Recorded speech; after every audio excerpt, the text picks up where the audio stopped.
Alors, la méthode du testing, donc, elle est réalisée dans la plupart des pays de l'OCDE depuis très très longtemps, et en particulier aussi en France. Donc, ça consiste à construire de toutes pièces un couple de candidatures fictives d'individus donc, qui n'existent pas. Donc, on égalise tout ce qui est formation, expérience, tant d'un point de vue quantitatif que qualitatif, pour les rendre parfaitement comparables, tout ce qui est aussi centre d'intérêt des candidats fictifs. Et puis, la seule différence majeure qu'on va introduire entre ces deux CV, c'est la caractéristique justement dont on souhaite tester l'effet sur l'accès à l'emploi. Donc, ça peut être la consonance d'un prénom et d'un nom, ça peut être aussi la réputation éventuellement d'un lieu de résidence. Donc, une fois que ces candidatures sont construites, on va les utiliser. Donc, elles sont évidemment relatives à une profession, d'accord, avec un certain profil type des candidats, donc un certain âge, un certain niveau de qualification, un certain niveau d'expérience. Et on va les utiliser pour répondre à un très grand nombre d'offres d'emploi, donc plusieurs centaines. Et on va attendre de constater quels sont les retours des recruteurs. Donc, est-ce qu'ils convient ou non à un entretien, donc les deux candidats fictifs, ou un seul, ou aucun des deux. Et sur un très grand nombre d'offres d'emploi, donc si on constate une différence significative dans les taux de succès des deux candidats, on imputera ça à la seule différence significative entre les deux candidatures, à savoir donc la caractéristique discriminante.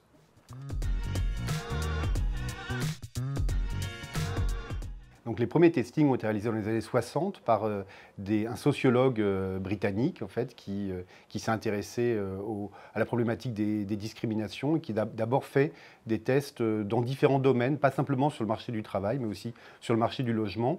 Et d'ailleurs, ce qui est étonnant, c'est que les premiers tests ont été réalisés en comparant différents pays. Donc on a fait, les premiers tests sont multi-pays, ont un caractère international. Mais à l'époque, on va faire un tout petit nombre de tests et on va les faire selon des procédures qui ne sont pas toujours, disons, très, très solides par rapport au canon contemporain. Au fur et à mesure du temps, les testings vont être développés. Ça va être de plus en plus des économistes qui vont réaliser ces tests et des statisticiens vont également s'intéresser au traitement des données.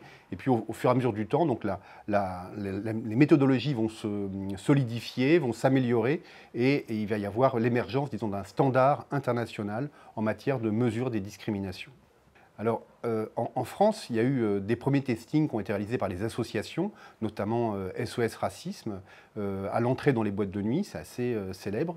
Mais les tests de correspondance que l'on utilise sont des tests de portée scientifique, donc avec un grand nombre d'observations.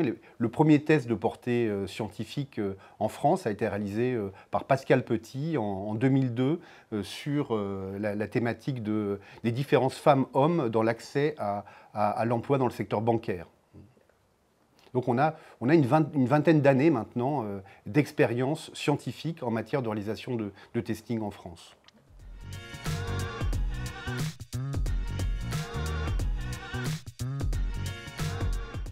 Alors, essentiellement, d'un point de vue international, mais ça concerne aussi du coup la France, il y a eu des avancées dans deux directions.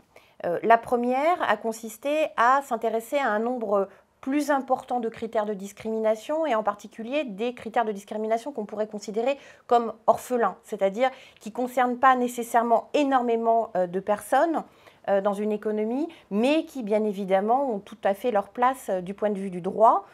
Donc, on a un nombre croissant de critères qui sont investigués. Ça, c'est le premier aspect. Et puis, le deuxième aspect, c'est de mobiliser donc, cette méthode de testing, on l'a dit, c'est depuis les années 60 qu'elle est mise en œuvre, non plus pour faire la démonstration une énième fois de l'existence de discrimination, quel que soit le critère, mais pour s'intéresser à des questions, je dirais, peut-être plus fondamentales. Première chose, c'est au-delà de la démonstration de l'existence de la discrimination, qu'est-ce qui la motive, qu'est-ce qui l'explique ? Qu'est-ce qui fait qu'un recruteur pratique une discrimination? Donc il est tout à fait possible de designer un protocole qui permette de fournir des évidences sur qu'est-ce qu'il y a justement derrière ce comportement discriminatoire. Ça, c'est le premier aspect. Et deuxième aspect aussi qui se développe dans la littérature, c'est de mobiliser donc cette méthode du testing pour examiner quel est l'impact de politiques publiques, éventuellement de remédiation donc aux discriminations. Donc en économie, déjà, on part de l'hypothèse que les discriminations des recruteurs, quand elles existent, sont conscientes. Conscientes et rationnelles. Donc ce qui ne veut pas dire que toutes les discriminations sont conscientes et rationnelles, mais déjà, l'économiste s'intéresse à celles-ci. Et dans ce sous-ensemble des discriminations, la littérature économique identifie deux principales explications à ces discriminations. La première, c'est une discrimination par le goût, par les préférences des recruteurs ou de leur clientèle ou des salariés déjà en poste dans l'entreprise. Donc c'est une question d'aversion pour certaines catégories d'individus. La deuxième explication, c'est la discrimination statistique. Donc c'est l'idée qu'au moment du recrutement, on n'observe pas parfaitement la productivité d'un candidat. Donc on observe certaines choses dans son CV, lors de l'entretien, mais pas tout, ce n'est pas suffisant pour s'assurer donc que l'individu sera bien en mesure d'occuper le poste avec une bonne productivité. Et donc certains recruteurs, face à ce problème d'information, peuvent être tentés d'utiliser une information supplémentaire, à savoir à quel groupe démographique appartient le candidat, pour lui imputer finalement ce qu'il sait ou croit savoir des caractéristiques de son groupe démographique en termes de productivité. Donc on a ces deux explications et bien évidemment, selon que c'est plutôt l'une ou plutôt l'autre qui est importante dans le comportement effectif de discrimination des recruteurs, les leviers de politique publique après efficaces derrière ne sont pas les mêmes. Donc c'est la raison pour laquelle c'est très important de savoir finalement ce qui motive ces employeurs discriminants. Donc on a un certain nombre maintenant de campagnes de testing qui mobilisent des protocoles qui sont susceptibles justement de révéler si c'est plutôt une discrimination statistique ou si c'est plutôt un problème de préférence des individus. Et de façon, je dirais, assez récurrente et surprenante, on trouve que l'explication par les préférences ne peut absolument pas être mise de côté. C'est-à-dire qu'il y a effectivement une interprétation en partie liée à des problèmes d'information, mais il y a aussi, je dirais, une forme de socle de discrimination liée aux préférences, que ce soit dans l'accès à l'emploi, mais aussi sur les questions d'accès au logement.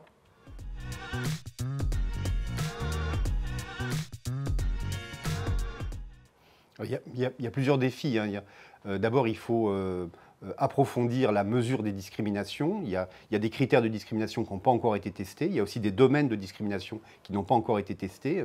On a testé essentiellement le marché du travail et le marché du logement, mais il y a beaucoup d'autres aspects de la vie qui peuvent être, dans lesquels il peut y avoir des discriminations et qui méritent d'être évalués. La deuxième dimension, c'est effectivement de mieux expliquer les discriminations, quels sont les mécanismes qui sous-tendent les comportements discriminatoires de la part des employeurs, par exemple, ou de la part des bailleurs.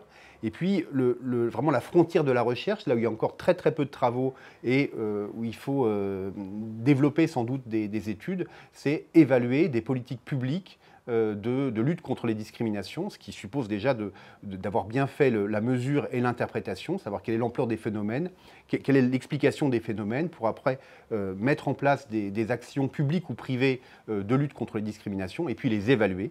Et donc là aussi, il y a vraiment beaucoup de choses à faire. Il y a encore très peu de travaux, trop peu de travaux sur l'évaluation des politiques de lutte contre les discriminations.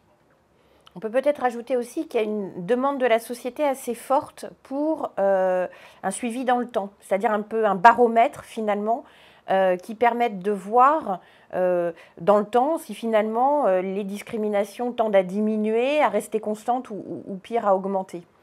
Donc il y a aussi par un protocole donc, constant, unique, sur des professions ciblées qui sont aussi constantes dans le temps, un suivi temporel de cet indicateur de discrimination aussi qui serait sans doute nécessaire de mettre en place.